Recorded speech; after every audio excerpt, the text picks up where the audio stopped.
Jadi kita akan bersama untuk mengupas apa sebetulnya yang akan dikongsikan bersama dengan Yang Mulia Haji Aminur Hazim bin Haji Usman selaku pakar motivasi kita untuk hari ini. Assalamualaikum. Waalaikumsalam warahmatullahi. Apa khabar? Alhamdulillah, apa khabar? Alhamdulillah, kami pun sihat di sini. Alhamdulillah, Pertama sekali kami insyaAllah. mengucapkan selamat datang ke Ya, Studio terima 4 kasih. di Radio Television Brunei sendiri. Kerana off air tadi, kita Yes. sudah banyak bincang Ya, sebetulnya tentang topik ini. Kerana kalau diberi waktu yang agak panjang pun, banyak yang boleh dikupas dengan Lagi topik banyak. Gen Z benarkah? Ya. Okey. Jadi terus saja ya kita serahkan pada Yang Mulia Tuan Haji Aminur Hazim untuk terus membincangkan definisi dulu berkenaan dengan Gen Z ini. Silakan. Okey. Alhamdulillah, terima kasih. InsyaAllah. Gen Z, benarkah? So, kita ni kan lihat masa ni, kita ni melihat banyak kan Gen Z dan skeptical dan perkataan-perkataan Gen Z banyak tadi. Tapi kita ni kan kenal dulu siapa Gen Z ni dulu sebenarnya. Okay, roughly kita ni kan melihat generasi Gen Z ni boleh kita ni panggil juga conscious generation. Maksudnya generasi yang sedar lah. Okey.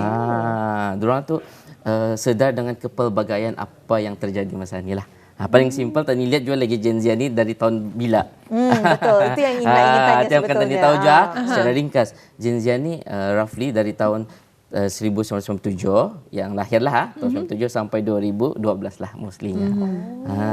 Dan Gen Z itu terbagi kepada dua juga. Okey. Early Gen Z dan late Gen Z. Early Gen Z bila? Late Gen Z bila ni? Kalau early Gen Z itu mostlynya tahun 97 sampai 2004. 2004. 2004. Sebab diorang ni early Gen Z ni, diorang dia jauh dengan Gen yang Gen Y, Gen XY. Ada dua. And then late Gen Z yang akhir, itu dari 2005 sampai 2012 macam tu. jadi Ni ada yang dua kategori ni. Dua kategori. Ni yang more to teknologi ni diorang ni. Jadi apa yang kita ni kupas? Kedua-dua Gen Z ni ataupun late Gen Z? Ya, insyaAllah tadi akan kupas kedua-dua je. Okey, secara umumnya lah. Pasal dapat tani lihat kalau early Gen Z, mostly diorang ni banyak yang ada bekerja sudah, memimpin dan dewasa lah istilahnya. Kalau late Gen Z, mungkin ada yang baru habis sekolah ataupun masih belajar. Atau yang masih dalam belajar lah. And then kita ni kan melihat lagi apa dimasukkan dengan generasi sedar atau conscious generation tadi kita ni lihat di sana ialah sebagai digital native. Apa digital native adik? Maksudnya diorang ni hidup and then di environment persekitaran yang menggunakan banyaknya digital. So pasal satu digalar dengan digital native. Gen XY ni memang ada digital juga, tapi di digitalnya belum advance. Ini sebenarnya mengingatkan Nad, kemarin saja kawan Yes, Nad ada yes. tanya, katanya apa tu, dulu katanya you ada disket kah? Lepas tu Nad sendiri dia pernah mendengar perkataan disket. Disket itu apa? Kalau dulu zaman kami ada pen drive, Pendrive. apa lagi CD yang pakai burn, burn CD itu masih sempat. Tapi disket itu macam agak terlalu lama lagi sikit. Tapi teknologi sudah. teknologi sudah. Ia jadinya ada percampuran. Ada Kadang percampuran. kita ni ampit zaman sebelum adanya teknologi kan.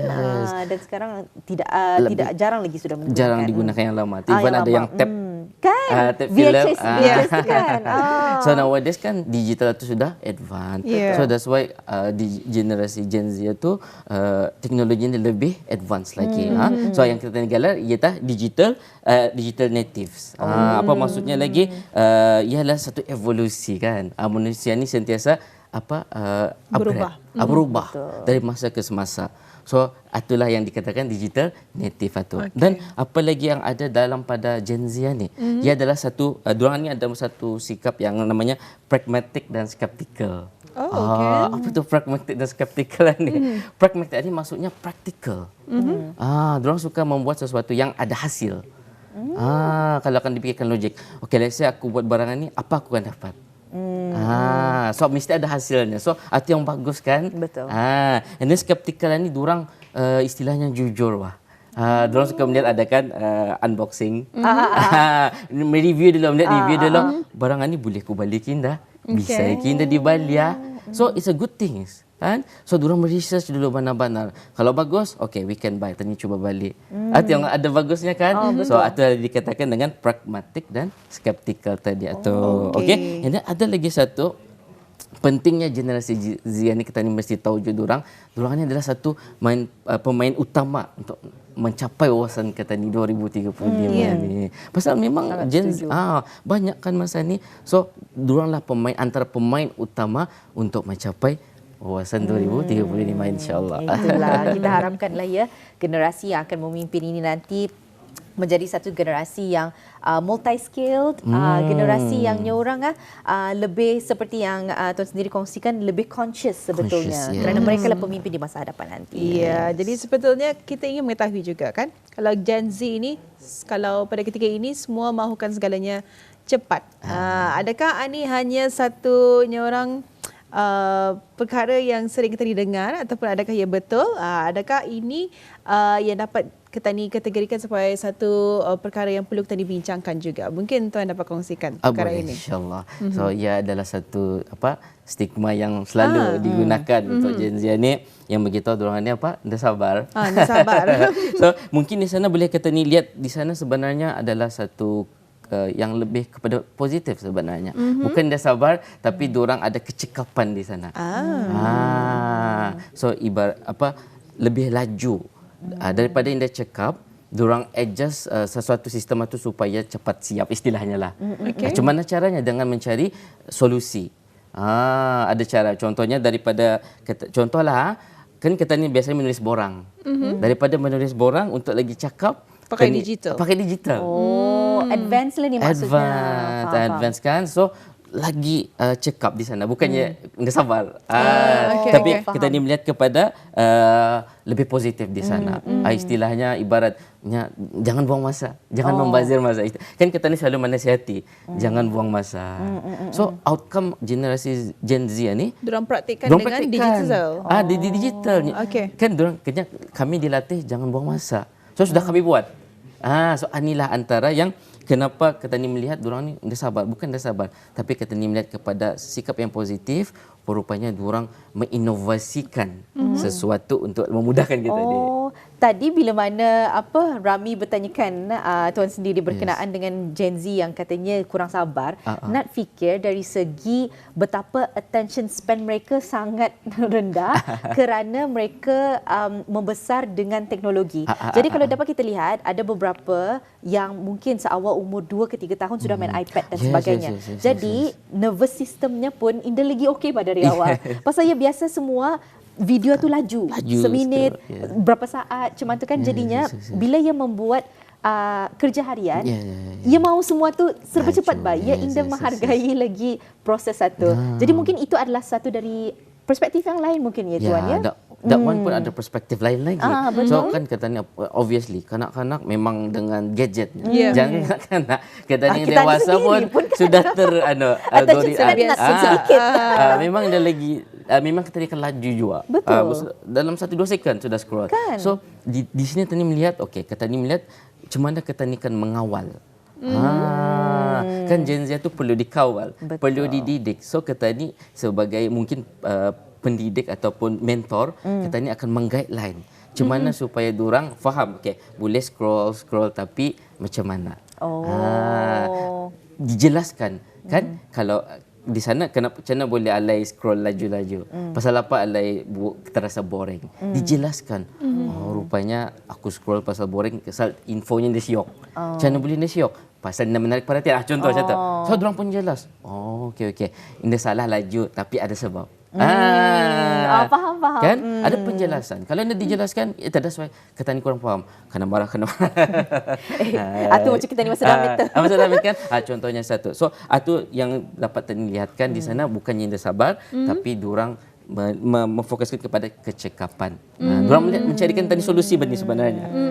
Betul. Jadi kalau itu adalah di antara sekarang lah salah satu karakteristik yang boleh kita ambil daripada Gen Z, iaitu mereka sangat cekap, sangat laju, mereka tidak membuang masa, mereka tahu apa yang mereka inginkan. Itu adalah sesuatu yang bagi kita ni sangat membanggakan, kan, sangat baik dan sesuatu yang sangat positif. Tapi kalau kita ingin melihat dari segi sumbangan kerana mereka adalah golongan yang agak muda pada ketika ini. Waktu pun seperti yang Tuan kongsikan dari 1997 hingga 2012, kan.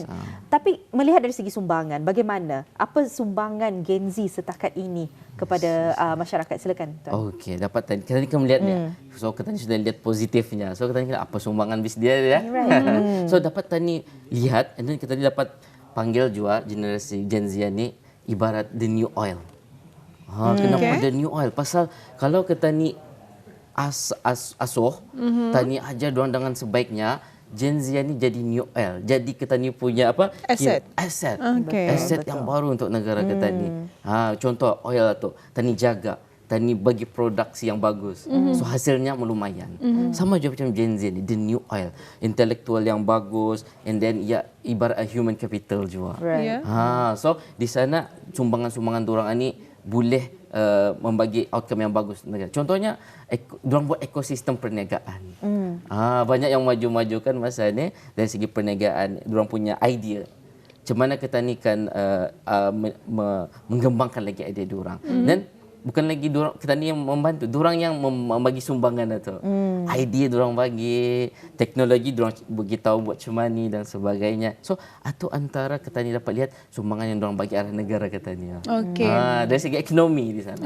Jadi kalau dapat ditanyakanlah juga Tuan ya. Kalau kita melihat kan Gen Z pada ketika ini agak banyak diorang bukan banyak dari segi negatif. Nah, malah ia memberikan sumbangan yang sangat besar juga kepada negara kita ni, khususnya untuk wawasan 2035. Dan kalau kita melihat gen sebelumnya, gen apa tu? Gen M, gen Alpha dan sebagainya. Gen XY. Gen XY. Saya agak kurang dengan gen-gen ini. Jadi mungkin dapat Tuan kongsikan bagaimana peranan setiap generasi ini untuk membantu sama lain. Maksudnya kalau Gen Z ini sikapnya begini, bagaimana untuk Gen XY ini untuk membantu ataupun membiasakanlah bagaimana kehidupan mereka pada ketika ini. Adakah perlu Gen XY ini untuk orang rajin je melihat TikTok, pandai je membuat marketing, pandai je membuat konten supaya relate. Jadi macam mana pandangan Tuan sendiri? Memang perlu ada kesinambungan di sana, saling bantu membantu, lengkap melengkapi lah. So Gen XY ni dan Gen Z ni macam mana diorang boleh bergabung istilahnya supaya membantu negara lebih maju. Kenapa? XY kan ibarat XY ni pengalaman hidupannya banyak. Menghadapi dihadapi tanpa disedari menghadapi. So banyak pengalaman hidup di sana sudah kita ni hadapi. Tahan lasak lah XY ni. Tahan lasak macam-macam sudah dibuat. So dengan pengalaman yang ada ni boleh kita ni menjadi sebagai mentor. Kita ni boleh begitu. Kalau you buat macam mana, outcome-nya macam mana. Ibarat macam itulah. So that's why XY ni boleh menjadi sebagai mentor. Dan generasi Gen Z ni sebagai ibarat anak murid lah. So, anak didik. So diorang akan mengikut command ataupun apa yang diarahkan. Kalau dibagi arahan yang bagus, didikan yang sesuai, diorang pun membuat dengan arahan yang sesuai juga. Ada caranya tersendirilah untuk bertutur bersama dengan mereka ini. Betul-betul. Ini juga sebenarnya menjadikan nak tertanya-tanya lah. Dengan kita membicarakan hal-hal yang positif tentang Gen Z, kita tidak juga menafikan pastinya ada tabiat-tabiat yang agak negatif juga. Seperti generasi-generasi yang lainnya, sama sahaja, ada baik buruknya. Tapi macam mana cara, mungkin Tuan dapat kongsikan ya, cara yang paling efektif untuk kita didik Gen Z ini dengan cara yang lebih baik untuk menjadikan mereka juga generasi yang lebih baik. Di antara salah satunya yang mungkin nak boleh terfikir pada ketika ini adalah untuk mendidik mereka secara berhikmah. Bukannya dengan cara dijudge ataupun bukannya dengan cara mengkritik apa yang mereka lakukan, tapi dengan kita menghargai dulu apa yang mereka lakukan. Selepas itu barulah kita guide ataupun pimpin mereka. Jadi kalau untuk pandangan Tuan sendiri macam mana? Macam mana cara kita ni approach? Betul. Ni approach diorang ni macam mana? Macam mana tadi kan mendidik bis dia ni. Ibarat macam ni bah. Kalau kita ni pun kena takut, kita ni pun bisa-bisa ya. Betul. Ibarat macam tu. So macam mana kita ni kan approach? Obviously Gen Z ada caranya juga. Kan ada kita ni punya approach yang ada cendekiawan Islam, ada begitu 3 cara lah. Yang pertama caranya kalau umur 0 sampai 7 tahun. Oh, ya, yang itu. Caranya dibagi kasih sayang. Betul. Lepas itu umur 7 tahun ke atas sampai 14 berdisiplin. And then 14 tahun ke atas dengan cara berkawan. Betul. Tapi ada cara-caranya lah. So di sana cara kita ni approaching Gen Z ni. Kita tadi macam dia ada dikongsikan Gen Z ada dua kan. Early Gen Z sama late Gen Z. Kalau early Gen Z ni, cara kita kan approach diorang. Cara kita kan mendidik diorang. Pasal diorang more to sudah dewasa. So artinya kita ni bagi diorang pandai berfikir, fahamkan, jelaskan, and then bagi arahan yang jelas. Antaranya lah. And then kalau late Gen Z kan baru habis belajar, habis sekolah. So ini sama juga kurang lebih, tapi lebih kepada peringkat umur diorang. Sometimes intonasi pun main peranan. Kita ni approach kanak-kanak ni kan intonasi simple macam ni juga. Dalam intonasi itu kita ni selitkan sebenarnya ni paling cantik dengannya ada kasih sayang. Ini paling powerful. Dengan adanya kasih sayang indirectly bukan kita ni menjadikan ia mau mendengar cakap kita ni. Allah bagi ia mau mendengar. Simpelnya kasih sayang itu powerful sebenarnya. Itulah antara macam mana ni approach the Gen Z ni antaranya. Alhamdulillah, itulah dia ya. Satu perkongsian yang memang sangat menarik untuk penonton-penonton kita yang mungkin baru sahaja menyaksikan. Pada ketika ini kita membicarakan tentang Gen Z benarkah bersama dengan seorang pakar motivasi kita. Dan kalau ada yang masih belum mengetahui Gen Z ini apa, ini adalah kita bercerita tentang generasi anak-anak yang lahir dari tahun 1997 hingga 2012. Jadi memanglah walaupun kita melihat juga banyak sisi-sisi positif, kita bicarakan juga di antara beberapa masalah yang timbul juga. Salah satu, kalau bolehlah kita sentuh tentang ini, Yang Mulia Tuan ya. Kita suka bagaimana Gen Z adalah satu generasi yang conscious. Generasi yang sedar, berani bercakap, tampil, mereka bukan jujur. Mereka bukan macam kita terlalu jaga perasaan, diam. Tidak, Gen Z kebanyakannya mereka adalah generasi yang tahu apa yang mereka inginkan. Dan kerana itu, salah satu impak positif yang mereka bawakan adalah mereka banyak banyak awareness ataupun kesedaran tentang kesihatan mental. Namun, alasan tersebut kadang ia dijadikan sebagai satu excuse. Malaskan kerja, it's my mental health day. Malasku akan datang, it's my mental health day. Healing istilahnya. Healing kan? Healing ibaratnya. Healing. Jadi ia menjadikan mental health ataupun healing itu sesuatu yang lebih prioriti daripada tanggungjawabnya sendiri. Jadi bagaimana sebenarnya Yang Mulia Tuan ya, kita dapat mengimbangkan ni kedua-dua ni supaya mereka menjadi sebuah generasi yang conscious, tahu apa yang mereka inginkan, tapi juga tidak lupa dengan tanggungjawab. Bagaimana? Betul. Okey, macam tadi yang melihat tadi biasa masa ni sama juga Gen Z tu disamakan dengan selalu bagi istilahnya alasan dan sebagainya, tapi sebenarnya bukan macam tu. And then contohnya kita ni ada stigma yang selalu kena pakai, ibarat perkataan snowflake di sana, lemah istilahnya. Snowflake. Kena panggil Gen Z tu snowflake. Macam ia lamah kan. Mungkin snowflake mudah cair ke apa. Lembut. Lembut. Kalau dalam bahasa Melayunya kan ada termanya mudah kuyak. Mudah kuyak bahasanya mudah kuyak. Kan ada terma selalu orang pakai. Ibarat macam mental illness dan sebagainya. Dan katanya ia akan healing. Healing toto hilang. Okey, cuma mana kita ni kan supaya diorang ni faham macam mana mengimbangi dengan kehidupan seharian. Sebenarnya untuk di sana tu kita ni melihat tak dilupakan macam mana approaching dari segi spiritual dalaman, kekuatan dalaman. Yang perlu kita ni tekankan juga. Kenapa ia lemah? Pasal apa? Kekuatan dalaman itu mungkin ada kekurangan di sana. Pasal tu mudah lamah kan. Macam ibaratnya kita ni baru je sedikit sudah sensitif. Tapi pasal apa yang sensitif? Ini mungkin tadi terlepas pandang. Yang paling penting spiritual tadi. Dalamannya. Ingat siapa yang bagi kuat? Contohnya macam tu. Imannya. Dari segi agama. Dari segi agamanya. Siapa yang bagi kuat? Apa yang kurang? Kalau di sana kuat, memang ia akan kuat menghadapi apapun ujian. Sudah itu diselitkan lagi cara berfikir. Kalau dididik untuk ia tahu berfikir, memang ia tahu mana yang perlu dan tidak perlu. Jadi itu perlulah sebagai seorang mentor untuk mendidik Gen Z ketanian ni sebagai seorang yang memang berwawasan, berdisiplin dan berguna untuk ketani lah selaku masyarakat di negara Brunei Darussalam ini. Jadi kalau sudah ketani berbahas mengenai dengan Gen Z ni kan, apa pula generasi seterusnya? Kalau Gen Z ni dari 1997 hingga 2012, seterusnya apa? Ingin kita mengetahui dan ingin kita kongsikan bersama dengan audio penonton di luar sana. Yes, boleh sebab memang ada Gen Z seterusnya.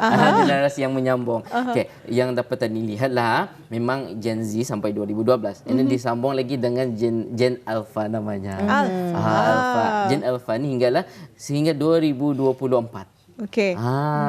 Selepas Gen Alpha diteruskan dengan Gen Beta yang baru start tahun lepas 2025. Artinya umurnya baru setahun tu. Baru setahun. Yang tahun lepas totally memang gadget sudah dipegangnya. Totally. Dia lagi pernah merasa tu Ini lagi cara-cara merasa. yang lama. Muntan ni tanya apa pernah tahu telefon di rumah.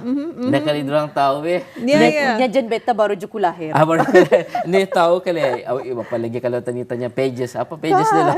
Ya Allah, lama sudah. Lama sudah tahu. So yang generasi baru ini. So banyak perubahan. Tadi dia tahu apa lagi soon akan datang. Betul. So that's why kita ni perlu ready dengan menghadapi generasi-generasi baru ini. Nak saya suka bila mana Yang Mulia Tuan sendiri berkongsi tentang evolusi pelbagai generasi inilah. Macam tadi Rami ada bertanyakan kan, kalau selain daripada Gen Z, setelah itu apa? Rupanya Gen Alpha dengan Gen Beta. Kalau kita imbas sedikit kembali, kebanyakan kita sekarang mungkin adalah generasi XY dengan generasi Z lah, ataupun boleh kita panggil sebagai generasi milenial dengan generasi Gen Z. Dari segi mungkin tabiat atau kebiasaan ataupun mungkin ada beberapa sifat lah yang sering dikaitkan dengan generasi tersendiri.